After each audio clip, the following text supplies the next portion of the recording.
Welcome everybody to GoLocal Live. I'm Josh Fenton, CEO and co-founder. A little bit of updated news before we go to the University of Virginia. First and foremost, Aunt Jemima is no more. Quaker Oats announced this morning that they are doing away with that brand. They, of course, are owned by Pepsi, and I will say personally, I thought the brand had already been phased out some time ago. So much for me looking at the syrup aisle with great consciousness. Today's schedule, Dr. Lawless will go to in 1 second, then Dr. Michael Fine and Governor Raimondo's on at 1 o'clock. Today is a Wednesday. She's back giving some updates. Yesterday, sad news, 14 more Rhode Islanders passed away. So let's go down to Charlottesville. Professor Lawless, how are we? I'm fine, how are you? I'm very good. It is nonstop these days at just about every level. Let's go and probe into Washington, D.C. Lots of news on the national level on the president's executive order on policing reform. The Democrats have a bill. The Republicans in the Senate are putting together a bill. What's the overview of all this legislative action? I mean, I think if you're an optimist, you can say that the needle was moved a little bit in that the White House at least spoke about the importance of police reform. If you're more of a realist, I think you can look at the executive order and say that nothing really has to change because almost all of the modifications that were proposed by the president are incentivized. So there are incentives for police departments not to use chokeholds. There are incentives for police departments to spend more time with community policing, but that just means that they're eligible for more grants. It doesn't necessarily mean that there's any kind of penalty if they don't engage. And I think ultimately that's what's going to be the problem for Congress. We know that the Democrats want explicit requirements and accountability and enforcement. The Republicans are more in line with what Donald Trump wants. And, you know, for example, Donald Trump said during the press conference that we are ending chokeholds. And then the next sentence was, unless a police officer thinks that it's necessary to protect himself or herself. And so, you know, we're basically back to square one in terms of what that executive order means for chokeholds. So, you know, I think symbolically it was an important thing to do. In terms of real action, I think we're going to be stuck in partisan gridlock. Senator Scott from South Carolina, one of only two blacks in the United States Senate. He is a Republican, is leading the Republican charge. Are we that far away? You know, I was looking back at the 14 initiatives by the Obama White House, and those weren't exactly the most dynamic initiatives either. One of their major initiatives was body cameras will give you 50% of the money. It was sort of an incentive-driven structure rather than mandating that police across the country have body cameras. Yeah, I mean, I think up until this point, there's been this general sense that if we can incentivize the police to behave differently, let's do that without encroaching on their authority or their independence. We see where that has gotten us. And so the circumstances are different now. The political climate is different now. And I think a lot of Democrats don't think that that's sufficient anymore. And most citizens don't think that that's sufficient anymore. The other thing I would add to this is that we are now seeing a willingness of people to talk about these issues, even at the expense of their own health. And so Congress actually has an incentive to do something, because as long as they don't, these protests are going to continue and more people are going to be transmitting and being exposed to this virus. The one thing I do think is important is there are really no high-level elected officials who are embracing the rhetoric of defund the police. And that's going to be what's difficult for the Democrats, because the Democrats have to make the case, which is what they actually believe, that there should be a shift in funding if it's necessary, if there's not an unlimited amount of money, but that of course you need police officers and of course you need police departments to carry out their business. It's just a matter of doing that business differently and also structuring some more community policing.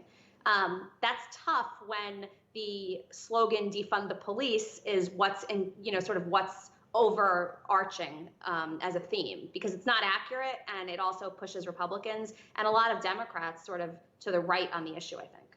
Yeah, it's on a lot of signs and a lot of protests. Will Congress pass anything this year? The House will, obviously. Congress, the whole darn Congress. I mean, I think it's a matter of whether the Democrats are willing to accept a pretty blah milquetoast kind of police reform. And at this point, they have little incentive to do so except to potentially end these protests. But if it is not sort of like full-fledged reform, there's nothing to suggest that those protests will come to an end either. And they might actually make themselves more vulnerable to the Democrats who they need to turn out for them, in November. So I don't have a lot of faith in this. The stimulus, we're somewhere around a discussion now that in August, Congress will take up, I believe it is now called the 4.0 stimulus package.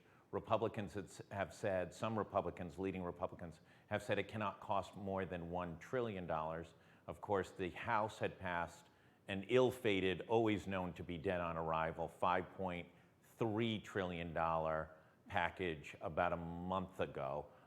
What's going to happen with this next stimulus package? Well, Donald Trump has put the Republicans in a very difficult position because he said that we're going to experience an amazing third quarter. The fourth quarter is going to be off the charts and next year is going to be phenomenal. He's basically saying that Americans don't need any more money. We don't need more stimulus. Most people realize that that's obviously not the case, but the Republicans also know what happens when they go against what Donald Trump has said. And we're approaching election day, which means that Republican incumbents, there are still several of them who could potentially be vulnerable in primaries, which we just saw. Denver Riggleman, who represents this district, was just defeated. It becomes very, very tricky. So I think that there will be some sort of stimulus. The Democrats have no reason to walk away if it's not as much as they want. They can just put forward another bill after that. So I don't think it will be adequate. So governors around the country, and certainly a governor in Rhode Island, is banking on balancing the 2021 fiscal year's budget based on a very large federal stimulus. Are we looking at $1 trillion or $2 or $3 trillion? We're looking at a lot of state budgets that are not going to be balanced if those are the assumptions that governors are making. And so I don't think that it's going to be the $2 or $3 trillion that would be necessary for these states to make ends meet. And as we get closer and closer to November, again, the Republicans who want to be the party of fiscal responsibility and austerity are going to be even more disinclined to advocate for and ultimately support stimulus money. Let's go to the coronavirus. We've got every big issue in the world in 1 week. The coronavirus, Texas, Florida, Arizona are seeing record number of increase in cases, record number of hospitalizations. Soon to be, if this trend continues, a complete taxing of their healthcare infrastructure and the number of hospital beds that they have available. What's going on and where's the federal response? Well, I think there are a couple of things that are happening. The first is that the states that are being hit now are not northeastern states run by Democratic governors who are willing to shut states down to get the virus under control. If you look at New York, New Jersey, and Connecticut, and you look at Andrew Cuomo, Ned Lamont, and Phil Murphy, you see 3 governors and 3 states that took pretty dramatic measures, waited to reopen, and are now sort of experiencing what the experts had projected would be the case, right? You still have some cases out there, but you're able to begin to jumpstart the economy again. These states now that are seeing these surges are states where the governors refused to shut anything down in the first place and are still very leery to embark on any of these measures. In Arizona, it's still business as usual, despite the fact that they don't have enough ventilators. In Texas, the city of Houston might shut down again because their numbers are so bad, but that's at the local level. The state is not engaging.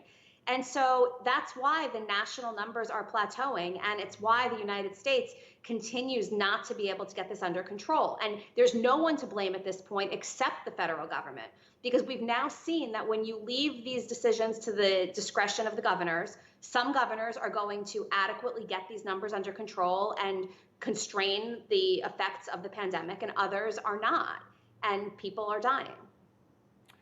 Retail numbers were up almost 18%, still 6% lower than the same 30-day period a year ago, the May numbers.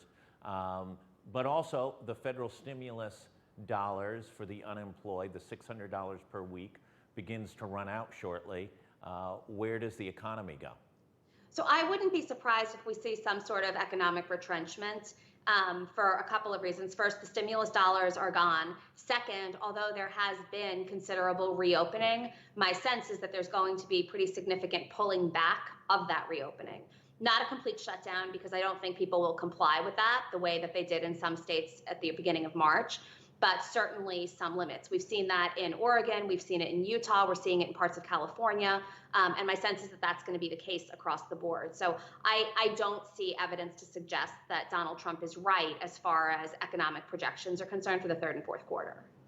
The $600 a week expires. Will that only be extended via the 4.0 stimulus, or could we see an interim piece of legislation that does something in that space? Kudlow has talked about actually an incentive to go back to work, because many retailers, many restaurant owners have talked about their inability to get workers to come back because they make so much more between the state unemployment benefits and the federal $2,400 a month stimulus. Yeah, I mean, I'd like to know how many people are opting to stay home and basically quarantine because they're now getting rich off of the government stimulus and state unemployment. Even if the total income that they're making for the short term is a couple of dollars more, I just don't really buy that argument. We know that people are going stir crazy. We know that they want to get back to work. It's possible that there could be some intermediate piece here. Again, the problem is that the Republicans are sort of hamstrung by this message from the Trump administration that the economy is going to go gangbusters. And so if that's the case and they want to suggest that they buy into that argument, then why should they be providing more money to citizens that need it? All right, last and certainly not least, Tulsa. President Trump resumes his big rally approach to his campaign. He's scheduled to go to Tulsa. Oklahoma has an increased number in cases. What is this? What are the political dynamics of Donald Trump's big rally in Tulsa? Well, I mean, first, let me note that I'm petrified. Like, I'm afraid to even watch it because I walk outside and I'm nervous that not enough people are wearing masks, even when everyone's wearing a mask. I'm nervous when I watch these protests. The idea of 18,000 people or up to 18,000 people in an indoor space makes me very, very worried. A couple of things. First, 25% of Oklahoma's cases have emerged in the last couple of weeks. And so the surge in the cases in Oklahoma is very, very substantial, and testing is actually down there. So right off the bat, that's not the best set of circumstances. Second, if he, for some reason, is unable to fill this arena or underperform at all with this rally, that becomes a major problem for him.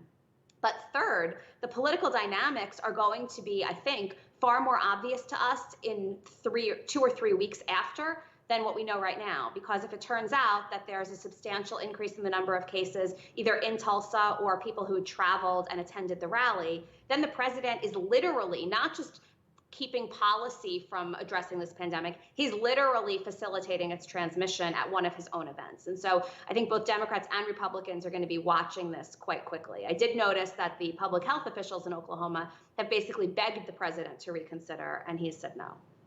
I lied, that was not the last. I know your last question. Yeah, VP stakes. Kate Coyne McCoy, I don't know if you saw it, has working left for Val Demings. Is that an indication, or is that just a bad pick? If you're going to work for Val Demings and she becomes the vice presidential selection, that's a great job move. If she's not, that's not so great a job move. Yeah, it's either genius or not so much so. You know, I don't think that we can read anything into it. We do know that she's on the short list. I mean, I think at this point, based on what the potential candidates are saying and what the campaign has said, we're probably down to Warren, Harris, and Demings. It's hard to imagine, you know, anybody else. That said, watch, it'll now be Michelle Lujan Grisham. But, you know, I think that Demings is up there as a plausible contender. At this point, Joe Biden has managed to sort of stay in the news and be presidential without naming a vice president. I had originally thought that he would tell us earlier simply because he needed to make news, but he's sort of able to do that without this. So you know, we might be back to the typical calendar where we won't know until July. And have the Democrats laid out their plan for their convention? They haven't. I know they've said that they still will be headquartered in Milwaukee, and they will still be using some of the Milwaukee facilities and patronizing the Milwaukee businesses. But even then, it seems like it will be mostly virtual and mostly online. Will it be Laverne Shirley themed? Schlemiel schlemazeling. Yes. Unclear. I would definitely watch for that. You always get the last word. What do people need to know about what's going on in Washington? So I think that one of the most interesting things right now is what's going to happen with Tim Scott taking this leadership role in the Senate, because it's clear that he's much further to the left than his Republican colleagues when it comes to police reform. And he's also got far more credibility on race issues than many of them do. And so the question is, on this important topic, are they going to be willing to follow his lead, or are they basically using him in a symbolic way? Great, as always, covered it all inside and out from Charlottesville. Glad you are healthy, glad you are reinstated down at Jefferson's University. I want to thank you for joining us. For everybody else, 12 noon, Dr. Michael Fine with some updates, especially on some research coming out of England. And at 1 o'clock, Governor Raimondo will have her 3-time-a-week briefing for the press.